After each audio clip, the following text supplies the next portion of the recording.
Prometheus is to Satoshi, right? As fire is to Bitcoin. Bitcoin's a fire. 불에 있어서 프로메테우스는 사토시 나카모토라고 할 수 있습니다. 비트코인이 불입니다. 사이버 공간에서의 불이에요. I think as you put it earlier, channeling energy through our intellect. 인간은 지성을 통해서도 에너지를 채널링할 수 있잖아요. Technologies that are dominating today. 세상을 지배하는 기술들을 잘 봐봐요. 그런 기술들이 왜 세상을 지배했느냐? Faster, harder, stronger, smarter. 더 빠르고 더 단단하고 더 강한 더 똑똑한 방식으로 힘을 전달하기 때문입니다. This all calls to mind Sun Tzu, author of The Art of War. 손자병법에도 나오는 얘기잖아요. 어떤 전투든지 지형이 가장 중요한 요소다. 디지털 금이 그냥 금보다 수천 배는 좋은 이유가 바로 이겁니다. 이 모든 측면에서 더 낫거든요.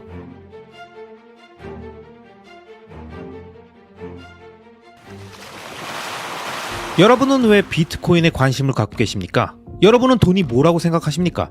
우리는 지금까지 돈의 본질에 대해 묻지도 따지지도 않고 아무도 가르쳐주지 않고 의심하지 않으면서 지금까지 살아왔습니다. 그러니 비트코인을 처음 만나도 전혀 그 가치를 알아보지 못했고 지금 이 순간에도 수많은 사람들은 가격 흐름에만 눈이 돌아가고 있는 거죠. 점점 더 많은 사람들이 뉴스에 거론되는 비트코인의 가격에 반응할 때 현명한 장기 투자자라면 비트코인의 본질은 무엇이고 비트코인을 왜 건전화폐, 즉 사운드머니라고 하는지, 더 나아가 돈이란 무엇인지를 이 세상에서 비트코인을 가장 재미있고 다채롭게 설명해주는 남자인 마이클 세일러가 미국 유명 팟캐스트 쇼인 와리스 머니쇼의 진행자인 로버트 브리들러브와 진행한 엄청난 시리즈 영상을 제가 좋아하는 비트맥시인 넷달바님과 함께 마이클 세일러와 로버트 브리들러브의 느낌과 저희 둘 각자의 스타일을 살려서 구독자 여러분들이 몰입해서 보실 수 있도록 더빙 시리즈 영상으로 제작했습니다. 역사적으로 봤을 때 인류가 어떻게 여기까지 오게 됐는지, 그리고 이렇게 빨리 변하는 디지털 시대에 어떻게 오게 되었는지, 그리고 지금은 어디로 가고 있는지, 자, 여기에 대해 정말 깊은 조예가 있을 것 같은데요. 완전 처음으로 돌아가서 기술에 대한 이야기부터 한번 해보면 좋을 것 같네요. Okay. Well, the phrase that runs through my head is 좋습니다. 제가 늘 생각하는 게 있습니다. 그것은 바로 공정한 싸움 같은 건 없다, 이겁니다. 인류는 지금의 최고의 포식자가 되기 전까지 수백만 년의 고군분투를 해왔습니다. 하지만 자연을 상대로 하는 인간의 투쟁에는 공정함 같은 건 없었습니다. 예전에 독수리가 산중턱을 따라서 날아다니는 걸 본 적이 있는데 그러면서 그 녀석은 염소 무리에 있는 새끼를 노리고 있었죠. 엄마 아빠 염소를 노리고 있지 않았어요. 그리고 뒤에서 날아들어 새끼발을 낚아채고 낭떠러지로 끌고 가더니 그냥 던져버렸습니다. 그러고 나서 가만히 기다리는 거죠. 새끼 염소는 바위에 팡팡팡 부딪히더니 죽어버렸고 독수리는 빙글빙글 날아내려와서 즐겁게 잡아먹었습니다. 공정함이라는 건 없어요. 순간 염소가 불쌍해 보이다가도 아 맞아, 이건 인간이 아니지, 이건 자연이야, 이렇게 되는 거죠. 자연에 공정이라는 건 없습니다. 사자를 예로 들어볼까요? 사자 한 마리가 한 마리의 가젤에게 달려들까요? 아니죠. 8마리의 사자가 수십 마리의 가젤들을 한 곳으로 몰면 거기서는 사자 3마리가 기다리고 있습니다. 그러다가 가젤 한 마리가 무리에서 떠밀려 사냥 포인트로 들어오면 뺨! 그 가젤이 죽는 타당한 이유라는 게 있을까요? 우연히 그 포인트로 밀려난 거 말고 공정이라는 건 없습니다. 자연은 원래 불공평한 거예요. 선대 인류가 겪었을 어려움에 대해서 생각해보면 지구의 최고 포식자가 된 건 정말 놀라운 일입니다. 인간 개체 하나만 떼어서 보면 거의 불가능한 일이거든요. there's that scene in Jurassic Park. 주라기 공원 영화에도 어떤 불량한 놈이 나오잖아요. 그 놈이 작은 랩터 공룡한테 못되게 구는데 작은 강아지 정도 되는 크기의 공룡을 새디스트처럼 막 발로 차고 하다가 공원에 갇혀버리는 장면에서 걷다 보니까 그 공룡이 보여서 또 발로 차버리고 뒤를 보니까 아니 그 녀석이 공룡 친구 둘을 데리고 온 겁니다. 그러고 다시 주변을 잘 살펴보니까 넷이나 모인 거예요. 한꺼번에 달려드니까 그 불량한 놈이 쓰러지고 이제는 16마리가 때로 달려드니까 겨우 싸워서 떨쳐내고 도망가기 시작하는데 나중엔 32마리가 된 거예요. 근데 지금 현대의 인간은 어떤가요? 쇼핑센터도 있고 차도 있고 에어컨이 나오는 집에 문을 걸어 잠그고 소방서나 경찰에 언제든 전화할 수 있고 안전하게 살잖아요? 자연은 동물원이나 가야 보는 거잖아요. 울타리 뒤에서 보면서 저게 자연이야 라고 하잖아요. 아니면 그림으로 보면서 아주 낭만적이죠. 아까 같은 공룡 64마리가 달려드는 그런 모습을 보는 게 아닌 거죠. 아까 그놈은 내가 반드시 죽이겠다는 무시무시한 생각을 안 하는 거예요. 그 불량한 녀석은 이미 죽은 목숨입니다. 반드시 죽게 되어 있어요. 근데 그놈이 할 수 있는 게 없죠. 바주카포도 있고 기관총도 있어도 그 사람은 무조건 죽게 되어 있어요. 48시간 안에 그는 어떻게든 잠을 자야 할 거고, 그러면 바로 잡아먹히겠죠. 이게 인간이 처한 현실입니다. 이런 생각을 바탕으로 300만 년 전을 생각해보면, 아니 대체 우리가 어떻게 이렇게 된 거지? 라는 생각을 안 할 수가 없습니다. 이런 상황에 혼자라면 반드시 죽는 거예요. 누군가 내 뒤를 지켜줘야 하는 겁니다. 이런 생각을 하면 아담과 이브처럼 둘이 있어야 하고 셋, 넷이 있어야 하고 결국 부족이 있어야 하는 거죠. 여러분, 마이클 세일러는 이번 시리즈에서 돈이란 무엇인가에 대한 주제로 인류의 선사시대 역사부터 시작해서 우리 인간들이 어떻게 야생의 환경 속에서 맹수들을 이겨내고 살아남아 현재와 같은 지구의 지배자가 되었고, 그 과정에 어떤 위대한 발명들과 철학, 인문학적 사건들과 개념들이 등장했었는지를 앞으로 쭉쭉 풀어나가기 위해 공정한 싸움이란 없는 냉혹한 자연에 대해서 설명했습니다. 그럼 본격적으로 이어지는 재미있는 이야기들을 계속 들어보시죠. 내가 잠들었을 때 뭔가에 잡아먹히지 않으려면 누군가 지켜줄 사람이 필요하잖아요. 늑대무리가 여러분을 사냥한다고 생각해봅시다. 걔네들은 절대 정면으로 공격하지 않습니다. 당신이 뭔가 싸워서 이겨내게 되는 게 아니라는 겁니다. 당신이 잠들어 있을 때 뒤에서 공격할 거거든요. 따라서 인간이 두뇌를 통해 사고하는 것이 엄청나게 중요합니다. How do we survive in a hostile universe?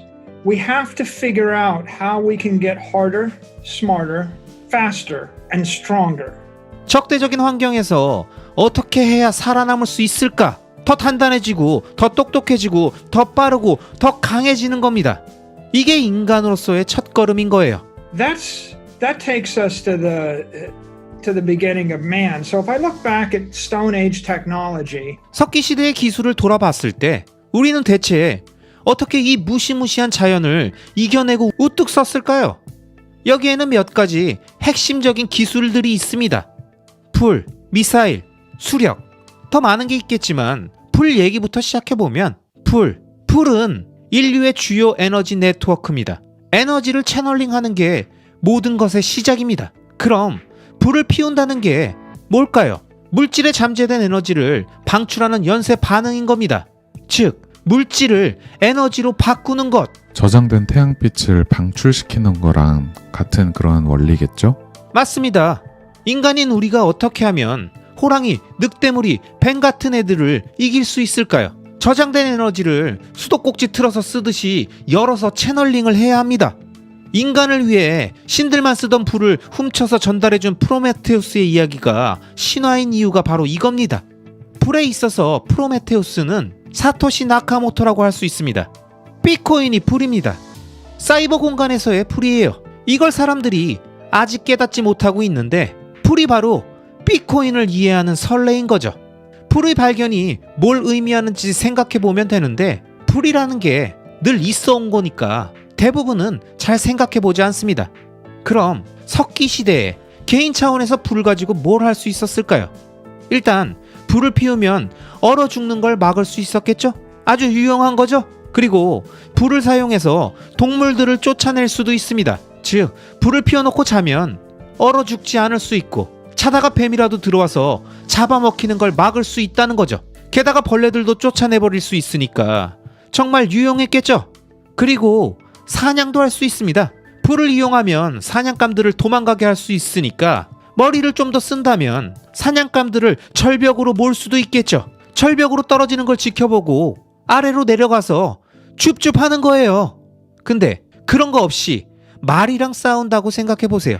하마? 아니면 코끼리랑 싸우면 어떻게 되겠습니까? 아마 좋게 끝나지는 않을 겁니다. 영웅들의 맨손 전투는 영화에서나 훌륭한 이야기이지만 현실에서는 바보 같은 짓입니다. and if you went back 1,000,000 years, you would find that that your great, great, great, great, great, whatever grandparent 수백만 년 전으로 돌아가서 우리 할아버지의 할아버지의 할아버지의 할아버지의 할아버지가 봤을 때 혼자 맨손으로 동물하고 싸우려고 드는 걸 보면 저거 완전 또라이 아니야? 라고 생각할 거란 말이죠. 이렇게 사냥하는데 불을 쓸 수 있고 요리도 할 수 있습니다. 많은 학자들이 뚜렷한 증거를 가지고 밝혀내길 불을 자유자재로 쓸 수 있게 되면서 우리의 신체도 같이 진화했다고 말합니다. 요리를 한다는 건 미리 소화를 시킨다는 겁니다. 그럼 미리 소화를 시키면 뭐가 좋을까요? 일단 섭취할 수 있는 음식 종류가 많아지겠죠?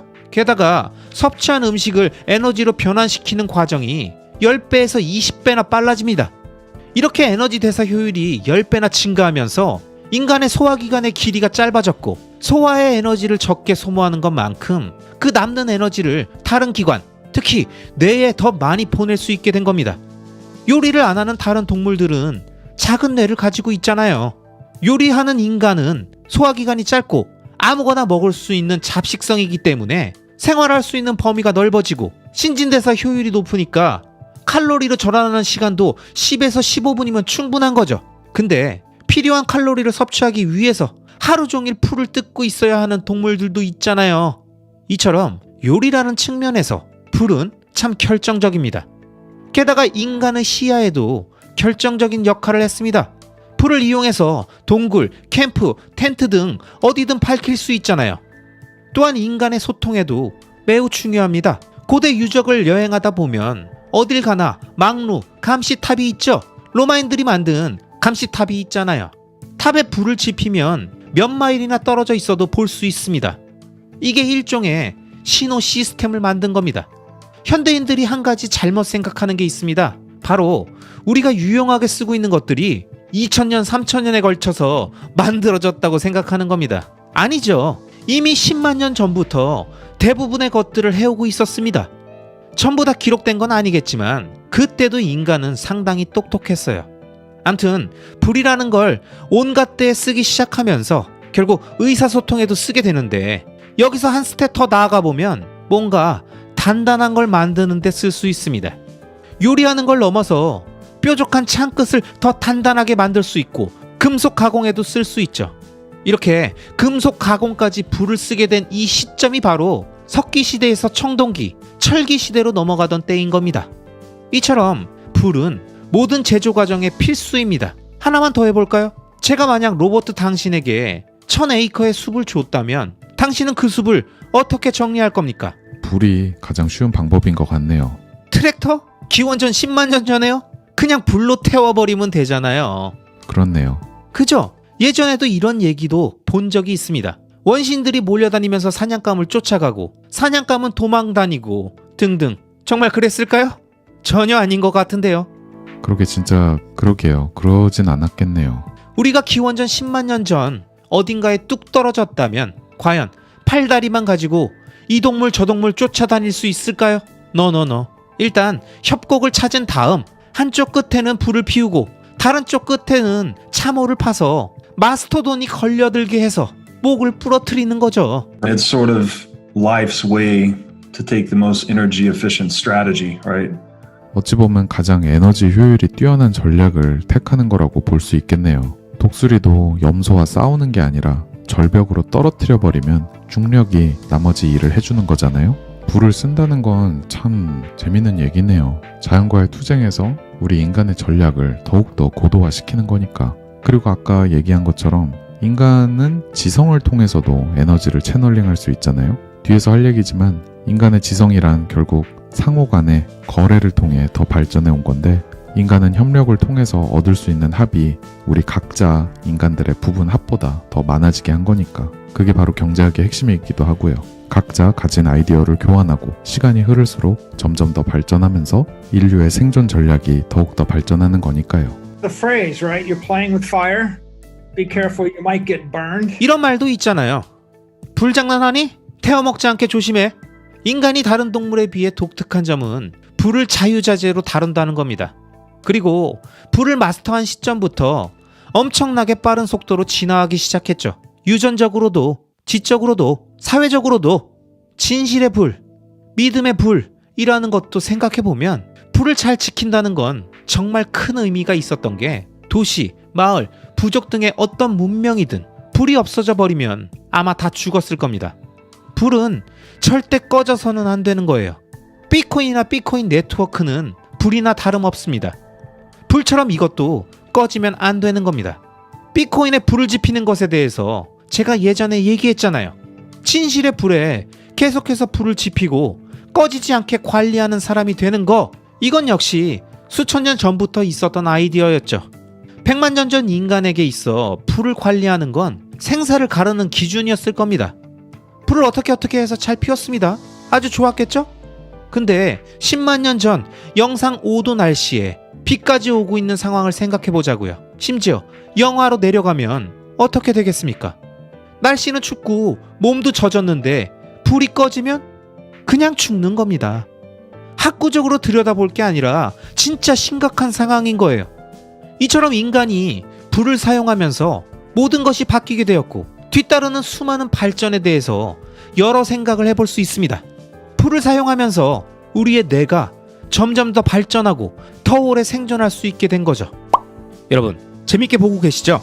앞의 영상들에서 마이클 세일러는 공정하지 않은 냉엄한 야생의 세계에서 인간이 지구에서 살아남아 문명을 만들며 최상위 포식자가 될 수 있었던 그 배경에는 불, 미사일, 수력, 이 세 가지 핵심 기술이 있었다고 말합니다. 그리고 가장 첫 번째 핵심 기술인 불이 갖고 있는 다양한 의미를 먼저 설명했습니다. 자, 그럼 이어지는 영상에서 두 번째 핵심 기술인 미사일에 대해 마이클 셀러는 우리들에게 얼마나 흥미로운 이야기들을 전해주는지, 그게 우리 인간의 역사에 왜 중요하고 얼마나 중요했는지를 지금 바로 함께 보러 가시죠.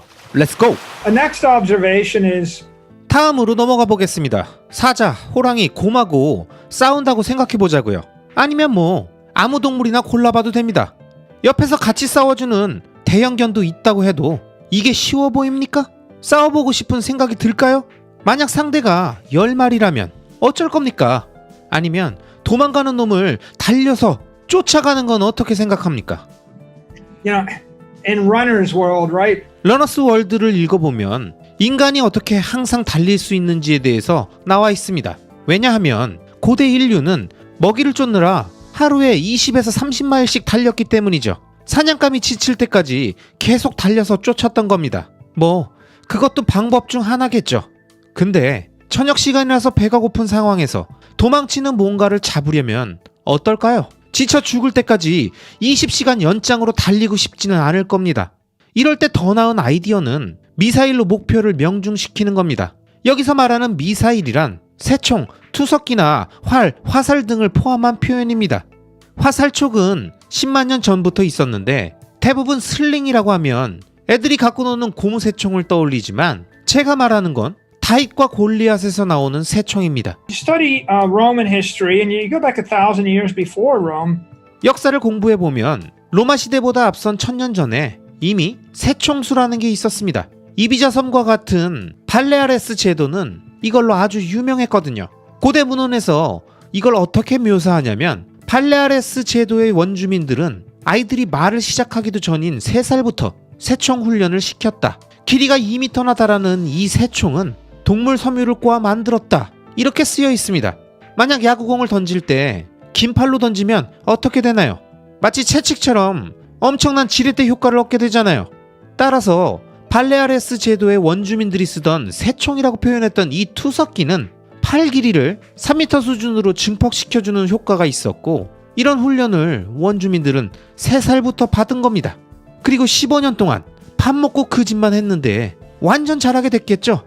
게다가 작은 돌을 끼우는 것도 아닙니다. 실제 납으로 된 총알을 썼어요. 총알이라고 하면 대부분 총을 떠올리겠지만 그렇지 않습니다. 총이라는 게 나오기 한참 전부터 총알이라는 건 있었습니다. 총은 단지 화약을 쓴다는 점에서만 다른 거죠. 납으로 된 총알은 기원전 10,000년 전 아니면 10만 년 전일 수도 있고, 이건 간단한 발명품이거든요. 목숨이 달린 문제였을 테니까 어떻게든 고안해냈을 겁니다. 암튼 상당한 질량이 응축된 총알을 새총, 투석기에 넣은 게 미사일입니다. You ever seen a good pitcher? A good pitcher can place the ball. 실력이 좋은 투수를 한번 생각해 보자고요. 그런 투수라면 90피트 떨어진 곳도 4인치 정도의 오차로 공을 던질 수 있죠. 타석에 서 있는 사람의 머리를 정확히 조준해서 맞출 수 있겠죠? 그렇다면 4에서 5cm 정도 되는 돌랍으로 된 총알을 45m 밖에서 던진다고 생각해보면 이것도 아마 사람의 머리를 정확히 타격할 수 있을 겁니다. 그것도 매번 당시 로마인들의 기록을 보면 그랬다고 나오거든요. 정말 무섭지 않습니까? 뒤에서 얘기할 거지만 정리해보면 이 새총수들은 100에서 200m 떨어진 곳에서도 동물이나 사람의 머리를 정확히 조준 타격할 수 있었다는 겁니다. 꼭 머리를 맞출 필요도 없어요. 갈비뼈가 부서지고 내장이 파열될걸요? 리비우스가 쓴 2차 포에니 전쟁이란 책에도 로마 새총수 얘기가 있습니다. 새총질이 너무 뛰어나서 골족의 갑옷까지 뚫어버리고 뼈를 다 부숴버렸다는 겁니다. 가죽 갑옷을 입고 있으면 갈비뼈가 부서지고 갑옷을 안 입고 있으면 헬멧에 총 맞은 마냥 뇌진탕에 걸리는 거죠. 전혀 공정한 싸움이 아닌 거죠. 2에서 3m 되는 긴 창이 있다면 늑대무리와 공정한 싸움이 될까요? 노노노 안 됩니다. 곰하고는 이게 됩니까? 노노노. 만약 창만 가지고 사냥하고 방어했었다면 인류는 이 자리에 없었을 겁니다. 창, 곤봉, 칼 등 이런 것만 가지고는 절대 이기기가 어렵습니다. 물론 영화에서는 정말 멋지고 낭만적이게 연출이 되겠죠. 검투사들의 전투 뭐 이런 거 있잖아요. 영화에서는 싸우는 상대라는 게 같은 프레임 안에 있잖아요. 근데 실제로 일어나는 싸움은 같은 프레임 안에서 일어나지 않습니다. 앞서 언급한 미사일 기술들을 마스터해서 상대를 죽음에 이를 수 있게 할 수 있는 순간 원거리에서 적을 공격해서 죽이는데 상대방은 내가 어디 있는지도 모르는 겁니다. 이런 비대칭적 타격 스킬은 아주 옛날부터 있었던 거라는 거죠. You would stand up. And by the way, you would be up. 그리고 멀리에만 있는 게 아니라 더 높은 위치에서 쏘면 어떨까요? 새총이나 화살을 쏠 때 언덕 위에 서 있으면 중력의 도움을 받게 되니까 사정거리도 늘어납니다. 이런 상태에서 뒤에서 쏘는 거예요. 게다가 정말 똑똑한 사람이라면 저 멀리 평지에 있는 위협적인 맹수를 보고 걔네들이 올라올 수 없는 높은 곳에 자리를 잡지 않았을까요? 높은 곳에 서서 가까이 오길 기다렸다가 새총이나 화살로 쏘면 되잖아요. 만약 명중시키지 못했다고 해봅시다. 그러면 어떻게 하죠? 재장전하고 다시 쏘면 될 것 같은데요. 기회가 몇 번이나 더 있죠. 총알이 떨어질 때까지 계속 할 수 있어요. 반대로 평지에 내려와서 멋진 창이나 칼을 가지고 싸워보는 건 어떻겠습니까? Risk of ruin can never take that on. I think this is 절대 안 할 것 같아요. 진짜 너무 꿀잼인데요. 이게 동물과 사람을 구분짓는 또 하나의 중요한 포인트 같네요. 인간은 시력을 주요 감각으로 삼는 몇 안 되는 동물인 걸로 알고 있거든요. 아마 사람하고 조류 중에 포식성, 육식성 조류일 거예요. 독수리 같이. 그리고 이건 인간이 가진 손재주랑도 연결이 되는데 활, 화살, 새총, 돌팔매 등 미사일류의 무기를 다루고 조작할 수 있는 능력. 인간과 다른 모든 동물의 차이가 잘 드러난 것 같아요. 그리고 이 두 가지가 말, 생각, 그리고 도구를 만드는 능력 이런 거랑 다 밀접하게 연관이 돼 있잖아요. 진짜 개꿀잼. You think about the idea of missiles, right? 미사일류의 무기에 대해 가만히 생각해보면 눈이 있어야 하고 뇌도 있어야 하고 타격점을 정해야 하죠. 한 가지 빼먹었네요. 우리가 지금 수십만 년 전 얘기를 하고 있잖아요. 뭔가 죽여야 하는 상황이니까 바람에 맞서서 태양을 등지고 더 높은 곳에서 미사일을 쏘는 겁니다. 거기에 좁은 통로 같은 채널까지 있다면 더 좋을 테고요. 암튼 살아남으려면 이런 지점을 찾아야 하는 거죠. 정리하면 이런 생각을 하는 겁니다. 하루 중 이 특정 시간에는 태양이 내 등 뒤에 있고 바람은 딱 이런 방향으로 불고 여기 높은 지점에 서 있으면 되겠군.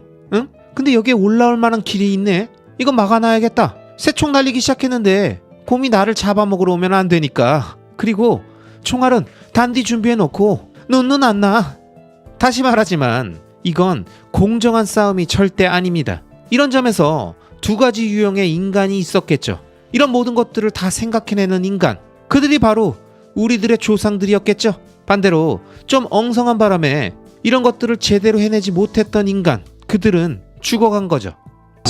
This all calls to mind Sun Tzu, author of The Art of War. 손자병법에도 나오는 얘기잖아요. 어떤 전투든지 지형이 가장 중요한 요소다. 그래서 똑똑한 장군이라면 앞에서 쭉 언급한 여러 준비를 마치고 승리한 적이 있는 혹은 승리할 수밖에 없는 그런 전투에만 임하는 그런 원리. 태양을 등지고 바람을 맞서고 높은 곳에 올라가서 몸을 숨기고 총알은 아주 단디 준비하고. Technologies that are dominating today 세상을 지배하는 기술들을 잘 봐봐요. 그런 기술들이 왜 세상을 지배했느냐? faster, harder, stronger, smarter. 더 빠르고 더 단단하고 더 강한 더 똑똑한 방식으로 힘을 전달하기 때문입니다. 지배자가 되고 싶다면 더 빠르게 더 강하게 더 똑똑하게 힘을 전달할 수 있을지를 생각하면 됩니다. 역사 속 사례 수백 개를 들 수 있지만 모든 기술들에 이런 공통점이 있다는 게 보일 겁니다. 따라서 이러한 특징들을 가지고 있다면 단단하게, 똑똑하게, 강하게, 빠르게 뭔가 해낼 수 있다면 지배적 기술이 된다는 얘기가 꽤 타당하지 않습니까? 디지털 금이 그냥 금보다 수천 배는 좋은 이유가 바로 이겁니다. 이 모든 측면에서 더 낫거든요. 자연물은 왜 자연물일까요? 금은 그저 노란 돌멩이일 뿐이고 곰은 곰이고 마스터돈은 마스터돈입니다. 자연물들은 더 단단해지고 빨라지고 강해지고 똑똑해지지 않습니다. 그냥 원래대로 있는 겁니다. 인간만이 혁신을 통해 이렇게 변해갈 수 있는 거죠. 아무튼 미사일은 그냥 도구라고 여길 수 있지만 참 많은 것들을 잘 설명해 줍니다. 앞서 말했던 불은 에너지 네트워크자 에너지원, 말하자면 배터리입니다. 에너지원으로서 이런저런 방법으로 자유롭게 전달 가능한 거죠. And then that takes us to hydraulics, which is 자, 마지막으로 얘기할 것은 수력입니다. 일단 물로부터 오는 힘이 있고 또한 물은 네트워크이기도 합니다. 그러고 보니까 원소의 힘에 대해서 얘기하고 있네요. 물과 불. 아무튼 바다에서 일어나는 일부터 보자고요. 일단 파도는 상당한 에너지입니다. 근데 또 다른 에너지가 있는데 그건 부력입니다. 우리가 1톤 정도 되는 무게를 허리에 지고 언덕으로 올라갈 일이 있습니까? 마차에 그 정도를 싣거나 당나귀 등에 올리고 쉽게 어디를 갈 수가 있을까요? 문제죠. 이건 불을 가지고 뭘 할 수 있는 게 아닙니다. 태워버릴 수는 없잖아요. 반대로 똑같은 무게를 바지선에 실어서 물 위에 띄우면 그만큼의 부력이 생겨나니까 한 손으로도 밀 수 있을 겁니다. 인류가 수력을 마스터했다는 건 정말 판타스틱한 겁니다. I went to MIT. MIT's mascot is a beaver. 제가 MIT를 나왔잖아요. MIT의 마스코트는 비버입니다. 비버가 그려진 링도 있는데 그걸 보고 다들 묻더라고요.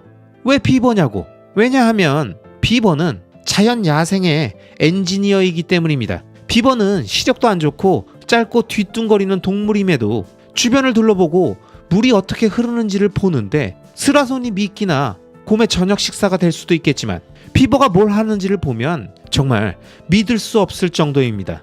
비버는 나무를 베어내는데 일단 어디서부터 나무를 베어야 하는지부터 확인하겠죠?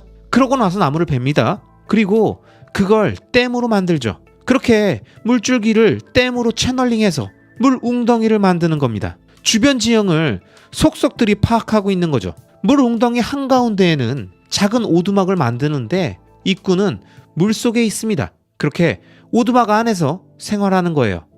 물이라는 건 생명체에게 있어 필수적인 요소잖아요. 물이 생태계에 활력을 불어넣을 거고 그 생태계에서 많은 것들은 물의 혜택을 받으면서 자라겠죠. 생태계의 다양성도 좋아지고 식물도 잘 자라고 야생 환경에도 좋고요. 사람들이야 비버가 숲을 망친다고 슬퍼할 수도 있겠지만 비버는 그냥 하던 일을 계속하는 겁니다. 폭풍이라도 와서 댐이 망가져도 천둥번개든 허리케인이든 뭐가 와도 댐을 다시 고칠 거란 말이죠. 정말 부지런한 동물입니다. 이런 걸 가만히 보고 있자면 이걸 대체 어떻게 알아낸 거지? 하는 생각이 듭니다. 비버의 모습이 인간에게 있어서 어떤 의미를 주는 걸까요? 저는 정말 많은 의미를 준다고 생각합니다. I've been to the desert. I've been to Riyadh. I've been to UAE. I've been 저는 살면서 여기저기를 다녀봤는데 사막에도 가봤고 리야드도 가보고 아랍에미레이트도 가보고 싱가폴도 가보고 마이애미 해변도 가봤죠. 사람들은 석유가 돈이라고 생각합니다. 석유가 어떤 권력이라고 생각하는데 전 생각이 다릅니다. 석유는 권력도 아니고 부도 아닙니다. 물이 부입니다. 물이 삶의 핵심이잖아요. 제가 당신한테 100억 달러를 주고 사막에 원하는 만큼의 땅을 줘도 거기서는 삶을 만들 수가 없습니다. 물 웅덩이를 만드는 데 드는 비용, 오크나무가 있는 공원을 만드는 데 드는 비용을 생각해 보라고요. 100억 달러 주면서 사막 가서 살라고 하면 사막에서 그 돈 가지고 대체 뭘 할 수 있겠습니까? 뭘 할 수 있을 것 같아요? 비트코인 풀 매수한 다음에 사막을 탈출한다? 아주 진취적이긴 한데 오케이, 그럼 다시 얘기해 볼게요. 비트코인이 뭔지도 모르는 상태에서 100억 달러 받고 사막으로 가면 뭘 할 겁니까? 일단 물을 파는 사람부터 찾을 것 같아요. 그리고는 사막을 탈출하겠죠. 그 다음은 제트기 한 대 사고 남부 프랑스에 별장 하나 사고 지중해를 누빌 수 있는 요트도 한 대 사고 그런 다음에서야 이제 뭐 하면서 살지? 하겠죠. 사막에서 야자수 한 그루 키우는데 드는 비용이 연 2만 달러예요. 100그루를 키우고 싶으면 연 200만 달러가 있어야 합니다. 그리고 사막에 잔디밭을 만들고 싶으면 단 10에이커의 잔디밭을 만드는데 연간 100만 달러가 들죠. 게다가 그렇게 한들 완전히 가질 수 있는 것도 아닙니다. 10에이커의 잔디밭을 100만 달러를 주고 산다고 쳐도 언제든 모래폭풍이 와서 다 쓸어버릴 거거든요. 이처럼 물은 생명의 기본 요소임에도 우리는 그 중요성을 과소평가하다가 비용을 내는 상상을 해보면 그제서야 그 중요성을 깨닫게 되는 거죠. 물론 사막에서 생존을 할 수 있겠죠. 하지만 연 5천만 원 정도를 벌면서 공원도 있고 적당한 강수 플러스 좋은 날씨에 사는 도시인이 사막에 있는 억만장자보다 더 나은 삶이라는 겁니다. 그만큼 물이 중요한 거예요. Hydraulics will generate power, right? I can harness running water running down a hill and create a turbine. 수력 얘기로 돌아와서 말하자면 물을 이용하면 에너지를 만들어낼 수 있습니다. 언덕 아래로 물을 흘려보내면서 터빈, 풍차를 돌리면 되잖아요. 그리고 거기에 방앗간이 따라 붙겠죠. 흥미롭죠? 수렵 채집 얘기도 다시 해보면 제가 10만 년 전으로 돌아가서 누가 저한테 마이클 머리 좀 써볼까? 다 같이 사냥하러 가자! 라고 하면 집어치워! 라고 할 겁니다. 대신 뭘 할 거냐고 하면 강의 상류를 탐색하고 신선한 물이 있는 지류를 찾아서 물을 마시기도 하고 충분히 크다면 물고기도 잡을 겁니다. 그리고 물줄기를 약간 틀어서 웅덩이를 만들 만한 곳을 찾을 거예요. 비버가 할 수 있다면 저도 할 수 있을 거 아니에요. 땅을 좀 파서 물줄기를 좀 틀고 수문까지 만들어서 연어든 뭐든 들어오면 문을 잠가버리는 거죠. 이렇게 물줄기를 틀어서 나만 쓸 수 있는 웅덩이를 만들면 그 웅덩이 크기가 크든 작든 간에 혹은 엄청난 양의 물을 안 쓰고 그냥 흘려보내든 간에 무슨 상관입니까? 어차피 무한대잖아요. 웅덩이 안에 수백 마리의 물고기들이 잘 갇혀 있으니 플루라군 영화처럼 착살 들고 물고기 쫓아다닐 필요도 없습니다. 이건 역시 공정한 싸움이 아니죠.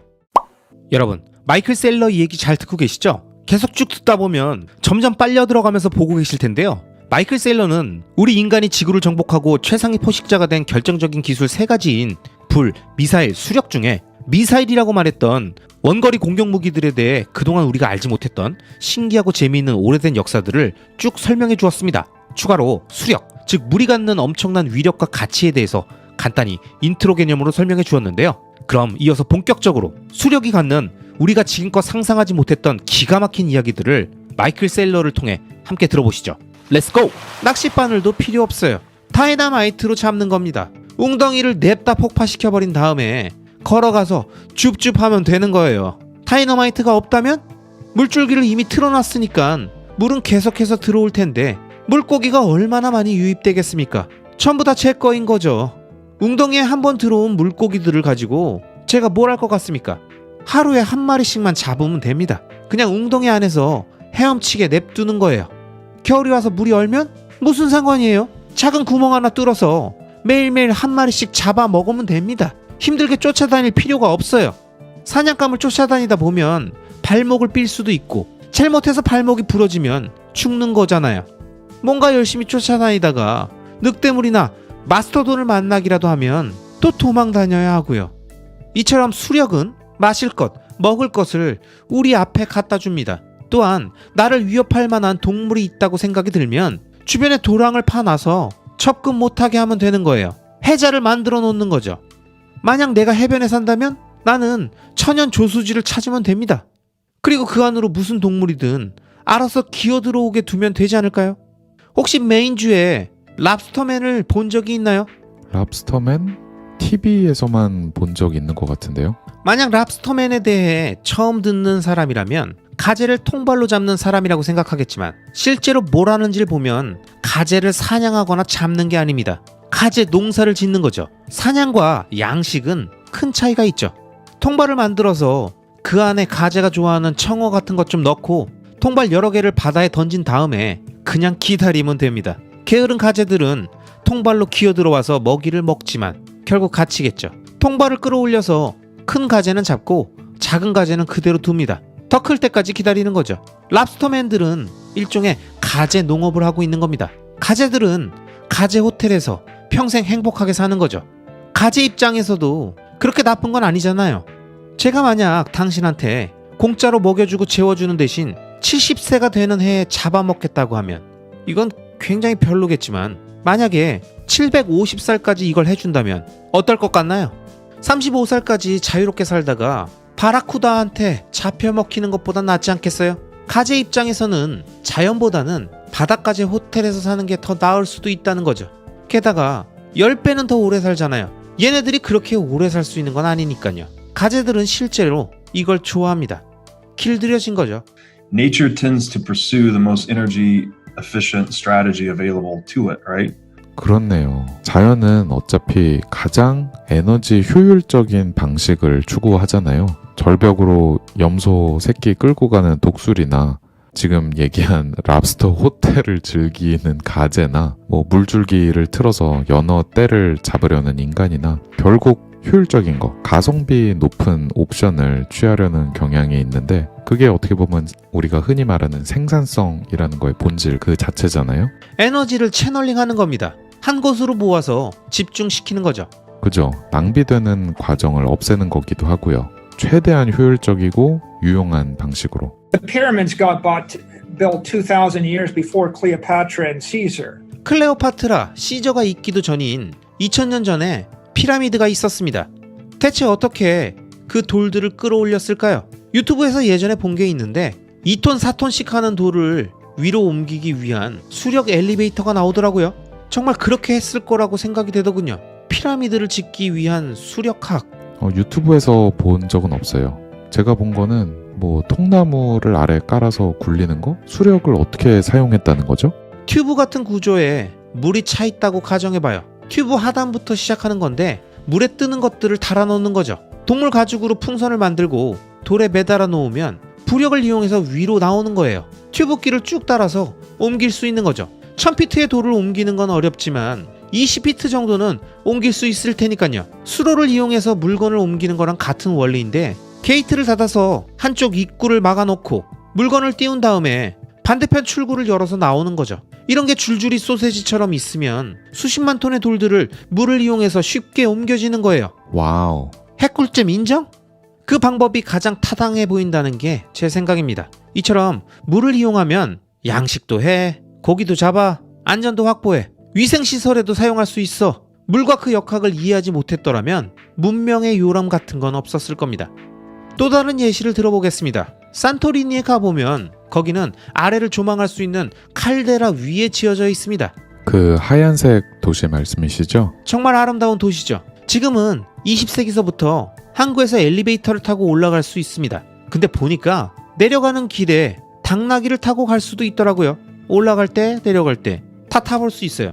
그래도 전 운동이 최고다라고 생각해서 당나귀를 왜 타지? 걸어 내려가면 된다고 생각했죠. 엘리베이터도 뭐 굳이 탈 필요가 있나 싶었고요. 그래서 계단을 내려가기 시작했고 그리 힘들진 않았어요. 그렇게 당나귀들이 오르내리는 계단을 걷고 있는데 제 눈에 뭐가 띄었게요? 당나귀 응가가 엄청 많았을 것 같은데요? 얼마나 많이 봤을까요? 아마 보고 싶은 것 그 이상으로 보셨겠죠? 아마도 그것은 강? 당나귀 배설물이 강이 되어 흐르고 있었습니다. 생각해봐요. 이건 고작 가끔 있을 관광객이나 태우는 3마리에서 4마리가 싼 똥일 뿐입니다. 근데도 똥물이 흐르는 강이 된 거예요. 이리저리 피해서 걸어도 밟고 지나갈 수밖에 없어요. 그래서 그때 든 생각은 100배 정도 더 많은 당나귀가 도시 한가운데에 있었을 때는 어땠을까? 이걸 대체 어떻게 치웠지? 그 옛날엔 고압수 호수 같은 걸로 치울 수도 없었을 거 아니에요. 심지어 21세기인 지금도 당나귀 똥물강을 안 치우는데 3000년이 지난 지금도 제대로 된 방법을 못 찾는 거죠. 자, 그러면 3000년 전으로 돌아가서 사고 실험을 해보자고요. 동물의 힘을 이용해 물건을 옮기는 도시의 삶은 어땠을까요? 엄청 별로였을 것 같아요. 끔찍하겠죠? 그리고 비위생적이죠. 파리, 장티푸스, 세균이 들끓었겠죠. 그리고 똥이 마르면 입자들이 분진이 되어 여기저기 날리겠죠. 거기서 숨 쉬고 냄새 맡고 개끔찍합니다. 그런 환경에서 뭘 먹고 마실 수가 있었을까요? 이건 뭐 편하고 불편하고의 문제가 아니라 생사의 문제입니다. 위생 문제를 해결하지 않고는 여러 사람들이 모여 살 수 없습니다.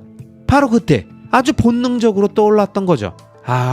이래서 그리스 미코노스 섬의 모든 거리가 좁은 거였구나. 말이나 수레가 들어오면 안 되니까 모두가 걸어 다녀야 했던 거예요.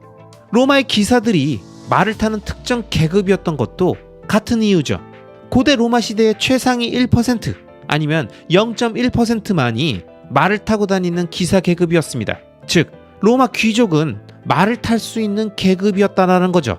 당시의 시내로 말을 타고 들어올 수 있는 것 그 자체가 돈과 권력을 의미하는 것이었습니다. 그 아래로는 안 됩니다. 말을 살 돈이 없어서 그런 게 아니라 개나 소나 말을 타고 시내로 들어오게 되면 위생 문제를 해결할 수도 없고 거주가 불가능한 도시가 되기 때문이죠. 따라서 대부분의 고대 도시들에서는 사람이 모든 일을 해야 했습니다. 여기서 딜레마가 발생하죠. 물건들을 어떻게 옮기지? 어떻게 하면 깨끗하게 동물 응가가 없이 물건들을 이리저리 옮길 수 있을까? 우리에게 필요한 게 뭐다? 위생 시스템을 오염시키지 않는 깨끗한 에너지원! 정답은 배. 왜 배가 필요하죠? 내에 있는 25개 정도의 항구 도시, 그리고 1년 중에 적어도 6에서 9개월은 이 도시들을 안전하게 왔다 갔다 할 수 있는 곳, 상당히 잔잔한 바다여야 하죠. 어쨌든 물이 반드시 있어야 하고요. 왜냐? 내륙 도시들 간의 상품 서비스를 옮길 때 동물들을 이용하면 그냥 더럽습니다. 비위생적인 환경에서는 문명이라는 게 결코 발달할 수 없는 거죠. 이야, 지중해가 정말 이상적일 수밖에 없었겠네요. 완벽한 조건을 갖췄죠. 육지가 보이는 거리에서도 항해가 가능하니까 항로를 잃을 일도 별로 없고 항구도 아주 많고 해수면도 비교적 잔잔하고 또 정박할 수 있는 곳도 많죠. 모든 제국들을 살펴보면 페네키아, 로마, 베네치아, 대영 제국 등 지중해에 있는 위대한 제국들의 항구를 여행해보면 항상 이런 식입니다. 코르시카 섬에 있는 보니파시오를 예를 들어볼게요. 기원전 1000년에는 페니키아 제국의 항구였습니다. 그리고 기원전 500년 전에는 그리스 제국의 항구였죠. 그 다음에는 카르타고인들이 와서 카르타고의 항구가 되었고요. 그리고 나서 로마 애들이 와서 로마의 항구가 되었죠. 그 다음에는 베네치아 애들, 그리고 최종적으로는 대영 제국의 항구가 됩니다. 몰타, 코르프 등 지중해의 수많은 항구들의 역사에서 있었던 일이죠. 왜 이런 일이 벌어졌냐 하면 지중해를 장악하려면 강한 계절풍이 불 때 1에서 2일 내로 도착해서 정박할 항구가 필요합니다. 즉 항구 네트워크를 얻으면 악천 후에도 배를 잃지 않는 거죠. 이런 네트워크가 없어서 당신을 받아줄 항구가 일주일 항해 거리에 있다면 날씨가 안 좋아지는 순간 암초를 만나 죽는 거죠. 이런 겁니다. 이 모든 것들이 지정학적인 항해 네트워크인 거고, 따라서 지중해는 문명 태동의 좋은 도가니였죠. 여기에 수력 운송의 힘까지 생각해보면 이런 네트워크를 가지지 못했을 때 밀도 있는 경제가 만들어질 수 없음을 깨닫게 되는 거죠. 제가 물 얘기하면서 농업 얘기는 거의 하지도 않았죠. 하지만 원리는 같습니다. 제가 당신을 아무데나 떨궜는데 거기에 과일나무가 있다? 이러진 않을 거예요. 오, 이런 공터에 과일나무가? 다른 과일나무가 어디 있는지 18마일 정도 걸어서 찾아보자. 그리고 5마일 또 걸어서 물고기가 어디 있는지 찾아보자. 그냥 고기 잡는 웅덩이 옆에 100그루를 심으면 되잖아요. 인간은 그리 멍청하지 않아요. 구석기인이 지금의 우리보다 더 똑똑하고 더 힘세고 더 강하다고 충분히 생각해 볼 수 있습니다. Inventions were leading towards increasing economic or energetic density, and that's what actually provided the bedrock on which to build a civilization. 그러면 결국 이 모든 발명들, 불, 미사일, 수력 이런 게 경제적 밀도, 에너지 밀도 이런 거를 다 향상시키는 방향으로 인류를 이끌었다는 거네요. 그랬기에 문명을 건설하는 어떤 토대가 된 거고, 지금까지 했던 얘기들 한번 정리해 볼게요. 혹시 제가 놓치는 게 있으면 얘기해 주세요. 우리는 동물과 1대1로 싸울 수는 없었다. 근데 우리는 지혜라는 거를 가지고 있었다. 그래서 이걸 통해서 인간끼리 서로 소통하고 조정 같은 거를 할 수 있었는데, 유발 하라리의 책인 사피엔스에도 나오듯이 인간이 지구를 지배할 수 있게 된 건 인간만이 어떤 이야기, 허구적인 이야기를 만들 수 있고 그걸 또 믿을 수 있기 때문이다. 이런 내용이 나오는데, 실제 현실을 추상화하고 상징화할 수 있는 이런 능력, 이런 것들이 인간으로 하여금 도구 같은 것도 만들어내게 하고 그 외에 여러 가지를 가능케 했다. 따라서 인간은 협력을 추구하는 방향으로 전략을 취한다. 그걸 인간끼리 하든지 간에 혹은 자연물을 이용하든지 간에. 그래서 제일 처음으로 태양빛이 축적된 에너지를 활용하는 불이라는 거를 가지게 되었다. 이 불이라는 것이 인간의 진화를 가속화시킨 측면도 있었는데, 음식 등을 통해 더 많은 칼로리를 방출하면서 우리의 인지 발달을 가능케 했다. 뇌로 에너지가 많이 가게 했으니까. 또한 금속 가공을 가능케 했으니까 단단하고 강하고 어떤 더 나은 그런 도구를 인간은 손에 넣을 수 있었죠. 그래서 이런 점을 곰곰이 생각해보면 인간이 그때그때 내린 어떤 선택들, 마일스톤들이 인간의 진화를 이끌었다는 건데, 상호작용을 한 거네요. 그러니까 인간은 도구를 만들고 그 도구들은 인간을 더욱더 발전시키고, 이거는 나중에 돈 이야기를 하면서 반드시 나올 얘기이기도 하죠. 자, 그 다음은 미사일. 시력에 의존하는 인간, 그리고 손재주가 있는 거, 이거는 우리 인간의 고유한 특성인데 미사일은 이 점을 충분히 활용하게 해줬다, 이렇게 볼 수 있겠네요. 유리한 지형을 찾아서 원거리 사냥을 가능하게 해줬으니까. 그 다음은 물을 이용한 거. 일단 우리 몸 70%가 수분이죠. 따라서 물을 자주 섭취할 수밖에 없는 존재인데, 물 없으면 죽게 되는 그 순서가 있잖아요.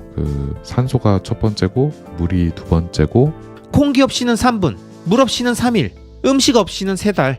네네, 그거요. 예전에 본 것 중에 물이 없으면 피눈물이라는 게 실제로 난다고 하더라고요. 극심한 탈수의 증상이 눈에서 피가 나는 거래요. 아무튼 이처럼 신선한 물이라는 거는 우리 생명 유지에도 중요하고 농업에도 중요하고, 아까 부력 얘기하신 것처럼 중력을 극복하는 데도 매우 중요했죠. 그래서 물의 부력을 이용하면 커다란 어떤 스케일의 구조물도 만들 수 있고 결국 규모의 경제도 이룰 수 있는 이런 건데, 야, 정말이지 이 불, 미사일, 수력, 이것만 딱 봐도 인간이 대체 왜 그렇게 특별한 존재였을까, 이 질문에 대한 정말 훌륭한 인사이트네요. We got to do all that to get to the Iron Age.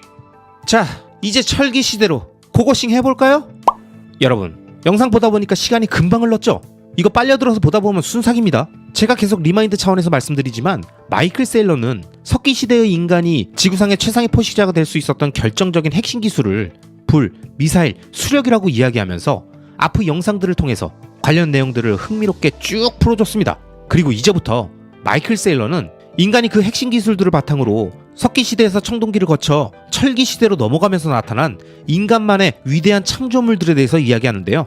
로마의 정치 시스템에 대한 내용들부터 시작해서 다시 한번 방대하게 펼쳐질 재밌는 이야기들을 이어지는 영상들을 통해서 함께 살펴보시죠.